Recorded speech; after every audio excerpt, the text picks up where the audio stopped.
नमस्कार, जनता टीवी देख रहे हैं आप। आपके साथ मैं हूं अंजलि भंडारी और रुक करेंगे खबरों की ओर। बता दें आपको कि सरयू तट पर स्थित अलौकिक नगरी अयोध्या रामलला की प्राण प्रतिष्ठा के लिए तैयार है। बता दें आपको कि 22 जनवरी को दरअसल रामलला की गर्भगृह में प्राण प्रतिष्ठा होगी। प्राण प्रतिष्ठा से पहले प्रधानमंत्री नरेंद्र मोदी अयोध्या गए, जहां पर पीएम मोदी ने अयोध्या धाम रेलवे स्टेशन का इनॉग्रेशन किया। पीएम मोदी के करीब 15 किलोमीटर लंबे रोड शो के दौरान 51 जगहों पर पीएम का स्वागत किया गया। 12 जगहों पर संत महंत और 23 संस्कृत विद्यालयों के 1895 वैदिक छात्र वेद मंत्र और शंख ध्वनि से पीएम मोदी का अभिवादन किया और इस दौरान उन्होंने 6 वंदे भारत ट्रेनें और अमृत भारत ट्रेन की सौगात भी दी। इसके अलावा पीएम मोदी ने महर्षि वाल्मीकि अंतर्राष्ट्रीय अयोध्या धाम एयरपोर्ट के पहले चरण का उद्घाटन भी किया। 4 तस्वीरें हम आपको दिखा रहे हैं। देशवासियों से एक करबद्ध प्रार्थना और भी है। हर किसी की इच्छा है कि 22 जनवरी को होने वाले आयोजन का साक्षी बनने के लिए वो स्वयं अयोध्या आए। लेकिन आप भी जानते हैं कि हर किसी का आना संभव नहीं है।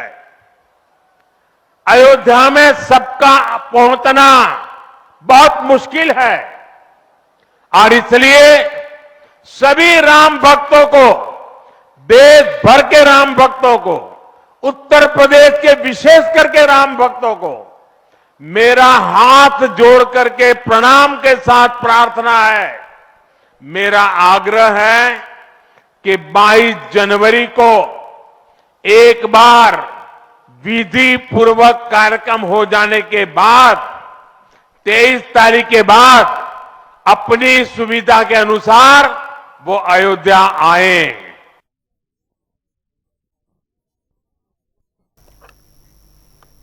उधर अयोध्या दौरे पर प्रधानमंत्री नरेंद्र मोदी अचानक मीरा मांझी के घर पहुंचे। दरअसल मीरा मांझी प्रधानमंत्री उज्ज्वला योजना के लाभार्थी हैं और इस दौरान प्रधानमंत्री ने मीरा मांझी के घर पर चाय भी पी और उन्हें 22 जनवरी को होने वाले राम मंदिर के भव्य उद्घाटन समारोह का न्योता भी दिया। प्रधानमंत्री जी आए थे, अच्छा लगा। कहीं जानकारी तो थी नहीं पहले से, लेकिन एकाएक उनका कार्यक्रम लग गया। सुबह एसपीजी जब उनकी आई तो ये जानकारी हुई कि नहीं कोई मंत्री आएगा, हो सकता है सीएम आएंगे या पीएम आएंगे, लेकिन ये है कि थोड़ी आधे घंटे पहले ये जानकारी हुई कि नहीं पीएम आएंगे, तो बड़ा अच्छा लगा। अब प्रधानमंत्री जी आए तो हमारे बच्चे यहाँ पे आके खड़े थे, उन्होंने कहा कि उनसे मिले, कहीं बड़ी अच्छी पेंटिंग बनाए हो, तो बच्चे हमारे कहने लगे भाई हमको ऑटोग्राफ दे दीजिए। उन्होंने ऑटोग्राफ दिया जी, सेल्फी दी। बहुत खुश हुआ, बहुत अच्छा लगा हम लोग को। हाँ, बच्चे को जो मतलब सरप्राइज दिए बहुत अच्छा लगा। हाँ, पूरे हमारे पब्लिक को बहुत अच्छा लगा, जो मतलब बहुत खुश हैं। और यानी बहुत अच्छा लगा। हमारे मोहल्ले में प्रधानमंत्री जी आए और हमारे साथ सेल्फी दी। हम लोगों को बहुत खुशी हुई कि मतलब हम लोगों को पहले से आइडिया नहीं था, सुबह अचानक ऐसे पता चला और हम लोग आए उनके स्वागत में और हम लोगों को बहुत अच्छी लगी। मतलब उन्होंने सेल्फी दी, कहा कि मतलब बहुत खास हो गई मेरी पेंटिंग। और जब प्रधानमंत्री जी ने लिया तो कहा कि कितना टाइम लगा था, तो मैंने बताया कि 3 घंटे लगे थे इसको बनाने में। तो 500 सालों बाद अयोध्या का माहौल बदल रहा है, देश भर में खुशियों का माहौल है। प्रधानमंत्री नरेंद्र मोदी ने आज रामनगरी अयोध्या को बड़ी सौगात दी है। इसे लेकर हमारे संवाददाता टीएन मिश्रा ने बीजेपी विधायक डॉक्टर नीरज बोरा से खास बातचीत की, सुनिए। वंदे भारत एक्सप्रेस को आज जब पीएम नरेंद्र मोदी ने जो है झंडी दी तो उसके बाद ये ट्रेन चारबाग स्टेशन पहुंचे। यहाँ से तमाम बच्चे वहाँ उतार लाए गए हैं जो लखनऊ आए हैं, और लखनऊ बच्चे जो है दिल्ली भेजे जा रहे हैं। तो ये ट्रेन ऐसी ट्रेन का उत्साह बहुत है। हमारे साथ नीरज बोरा जी एमएलए हैं लखनऊ के, तो मैं उनसे जानना चाहूँगा क्या प्रबंध किए गए हैं और क्या आगे वंदे भारत कैसे चलेगी। देखिए, ये लखनऊ के लिए बहुत बड़ी सौगात है। अयोध्या के लिए जिस देश के लोग इतने वर्षों से इंतजार कर रहे थे अयोध्या में भगवान राम के मंदिर का निर्माण का, वह सपना पूरा होने जा रहा है और अयोध्या में पूरे विश्व से लोग आएंगे। उसकी तैयारी को देखते हुए वंदे भारत ट्रेन आज भारत के यशस्वी प्रधानमंत्री आदरणीय नरेंद्र मोदी जी ने अयोध्या धाम से रवाना की है, जो दिल्ली जा रही है आनंद विहार टर्मिनल के लिए।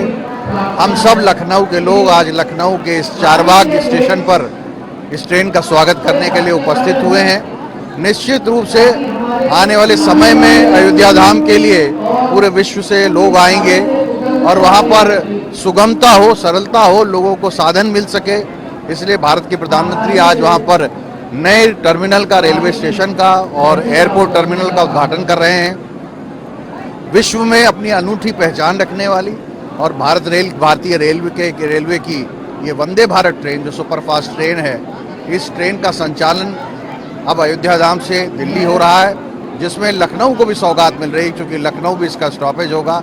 लखनऊ के नागरिकों को भी दिल्ली जाने में सुविधा होगी। आज हम सब इस ट्रेन का स्वागत कर रहे हैं। बोरा साहब, एक सवाल मेरा ये है कि ये आम जनता के लिए ट्रेन नहीं है, क्योंकि ये ट्रेन काफी महंगी है, इसमें लग्जरी वर्ग चल सकता है, उसके लिए अयोध्या से ट्रेनें नहीं है, इसके लिए रेलवे क्या डिमांड करेंगे आप?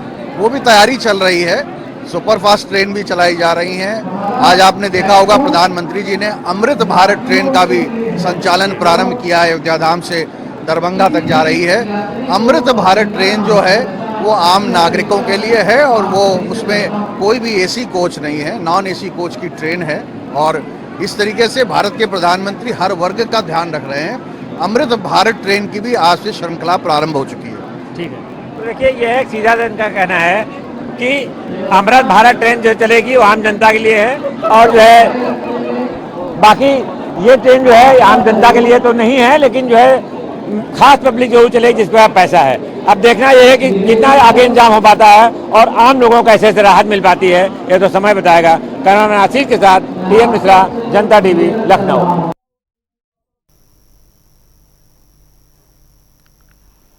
चलिए खबरों में आगे बढ़ेंगे। उधर आपको बता दें कि मिर्जापुर में खेल महाकुंभ का आयोजन किया जा रहा है, जिसका उद्घाटन केंद्रीय मंत्री अनुप्रिया पटेल ने किया। इस आयोजन में कुल 600 प्रतिभागियों ने भाग लिया। वहीं बतौर मुख्य अतिथि शामिल हुई मंत्री अनुप्रिया पटेल ने कहा है कि खेल के माध्यम से युवाओं को नित नए अवसर मिल रहे हैं।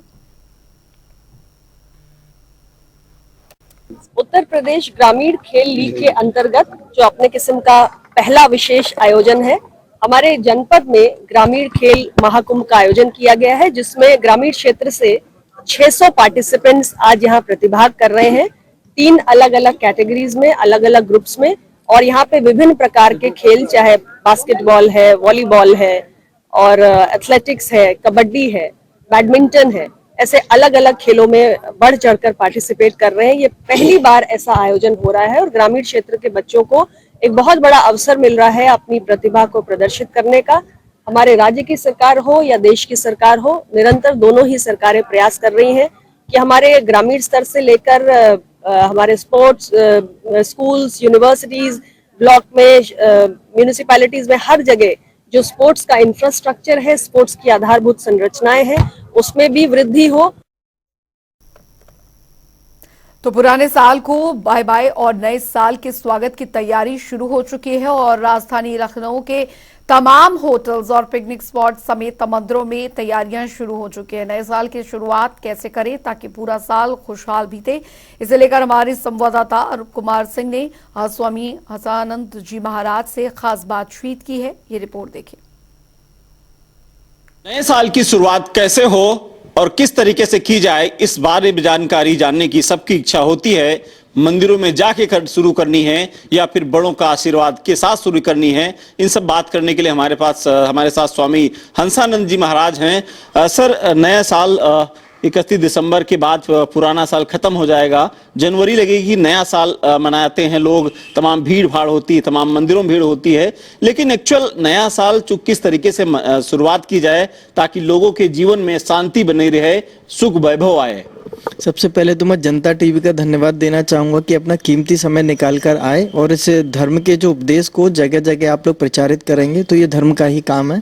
और फिर रही बात इसकी कि आपको नए साल की शुरुआत कैसे करना चाहिए, जो हमारा हिंदू नववर्ष है वो चैत्र नवरात्रि में आता है, लेकिन फिर भी अगर व्यक्ति मानता है कि हाँ 1 जनवरी उसका पहला दिन है, नया साल है, तो वो आपको कैसे मनाना है कि सबसे पहले आपको अपने बड़ों का आशीर्वाद लेना है। घर में अगर कोई बुजुर्ग है तो उसके आशीर्वाद के साथ आपको ये दिन अपना स्टार्ट करना है, माता पिता के चरण स्पर्श करना है, घर में जो मंदिर है उसके साथ सारे लोगों को बैठकर पहले दिन पूजा करना चाहिए, नई साल की ऐसे शुरुआत करना चाहिए। और फिर आपके पास समय रहता है तो आपके अगल बगल में कोई बड़ा मंदिर है तो उसमें जाके भजन कीर्तन करना चाहिए, उसमें भंडारा है तो उसमें सहयोग करना चाहिए, थोड़ी सेवा देना चाहिए।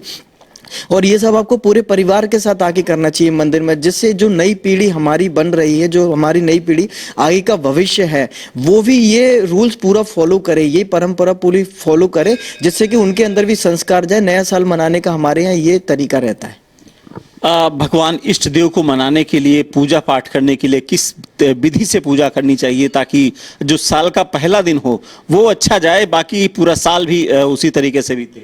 भगवान को याद करने की तो कोई विधि नहीं होती है ना, भगवान की पूजा करने की कोई विधि होती है। आपने जहां भगवान के बारे में सोचा, आप भगवान से जुड़ जाते हैं। जहां आपने भगवान का नाम लिया, जहां अपने अंदर से काम, क्रोध, लोभ, मोह को त्यागा, भगवान वहां आपके पास आ जाता है। एक है चौपाई है, निश्चल निर्मल सो मोहि पावा, मोहि कपट छल छिद्र न बाबा। आप इन व्रतियों को निकाल दीजिए, भगवान अपने आप आपको प्राप्त हो जाएगा। और इसकी कोई विधि नहीं होती है, आप जहां भी बैठे हुए वहां से भगवान का नाम ले सकते हैं, वहां से भगवान को स्मरण कर सकते हैं, भगवान आपको दर्शन देगा। दिसंबर 31 दिसंबर को अमूमन लोग ये सोचते हैं कि पूरे साल को याद करते हैं, एक बार रिवाइज करते हैं कि साल भर में किस किस तरीके से कठिनाइयां आई, कौन कौन से सुख प्राप्त हुए। अब नए साल की तरफ जब कोई व्यक्ति बढ़ता है तो उसके तमाम असमंजस की स्थिति होती है, तमाम सवाल होते हैं कि नए साल में हम किस लक्ष्य को प्राप्त करेंगे। तो इन सब बातों को किस तरीके से व्यक्ति को देखना चाहिए, धैर्य किस तरीके से मनुष्य के अंदर आना चाहिए। अच्छा, ये बात ठीक भी है कि अगर आप पूरे साल को रिवाइज करते हो कि 31 तारीख वाले दिन की हमने क्या किया था पिछले साल में, तो आपने जितनी भी गलतियां की हैं हम उनको सुधार सकते हैं आने वाले नए साल में, जिसको आप मानते हो नया साल। हमने जितने भी किसी को सताया है, चोरियां की है, या फिर हमने किसी से झूठ बोला है, किसी को सताया है, गरीब को सताया है, हमने कुछ भी अच्छे काम नहीं किए हैं, तो इसको हमको रिवाइज करना है कि हमने जो काम उस साल में कर दिए, इस साल में हम वो वाले काम नहीं करें। हम इस साल में हम अपनी आध्यात्मिक प्रगति हो, हमारे भविष्य की प्रगति हो, और हम इस नए साल में अच्छे संकल्प लें। आप पहले दिन जो संकल्प ले लेंगे, जैसे कि मान लीजिए आपने पहले दिन में संकल्प ले लिया कि मैं महीने में कम से कम 2 से 3 दिन झूठ नहीं बोलूंगा, तो अगर आप महीने में 2 से 3 दिन झूठ नहीं बोलोगे तो साल में वो 30 से 35 दिन हो जाएंगे। तो ऐसे छोटे छोटे संकल्प आप लोगे तो आपके वो संकल्प आगे जाके सिद्ध होंगे। शुक्रिया स्वामी जी। तो निश्चित रूप से अगर नए साल पे आप प्रवेश करेंगे तो निश्चित रूप से आपको एक संकल्प लेना चाहिए कि आने वाले नए साल में हम कुछ बेहतर करेंगे, और हमारी जो कामयाबी के लिए बेहतर करने के लिए आपको बेहतर परिश्रम करना पड़ेगा, लक्ष्य के साथ भी आपको चलना पड़ेगा। कैमरा रियाज के साथ रूम सिंह, जनता टीवी, लखनऊ।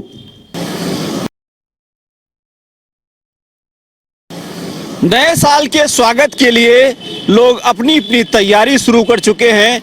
कोई जश्न होटलों में मनाता है, तो हजरतगंज में तमाम लोग, लखनऊ के लोग यहाँ पर आते हैं, जो कि 31 दिसंबर को यहाँ पर भीड़ भाड़ काफ़ी होती है। तमाम लोग यहाँ लखनऊ, क्योंकि लखनऊ का दिल भी हजरतगंज ही कहा जाता है। ये वो प्लेस है जो कि सुभाष चौराहे से लगा के जो अटल चौराहा है वहाँ तक चारों तरफ से बैरिकेटिंग कर दी जाती है।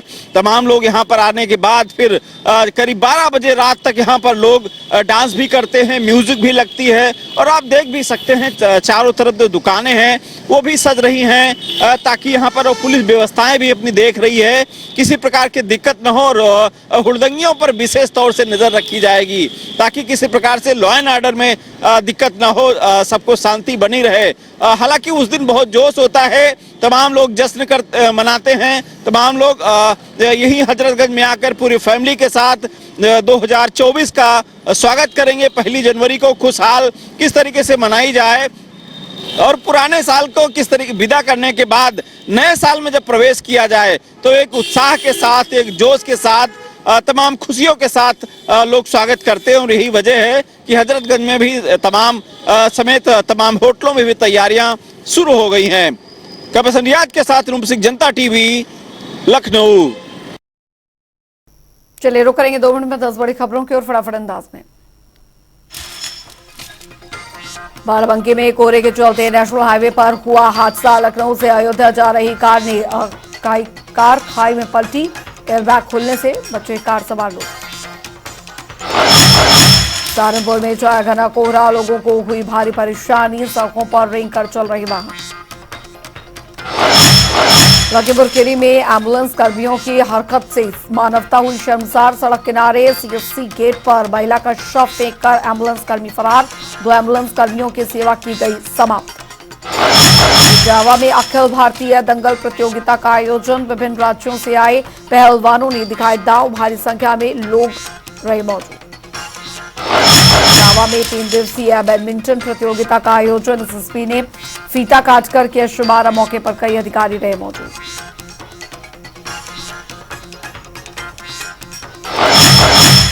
सहारनपुर में पुलिस चला रही गौकशों के खिलाफ अभियान। मुठभेड़ के दौरान 2 गौकशों को लगी गोली, कुछ गौकश हुए फरार।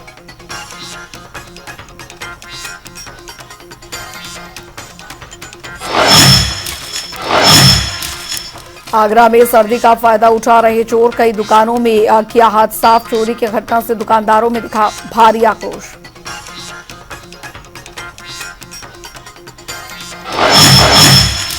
अलीगढ़ में बच्चे न होने से पति ने पत्नी को चाकू मारकर उतारा मौत के घाट। मौके से फरार हुआ आरोपी। पुलिस मामले की जांच में जुटी।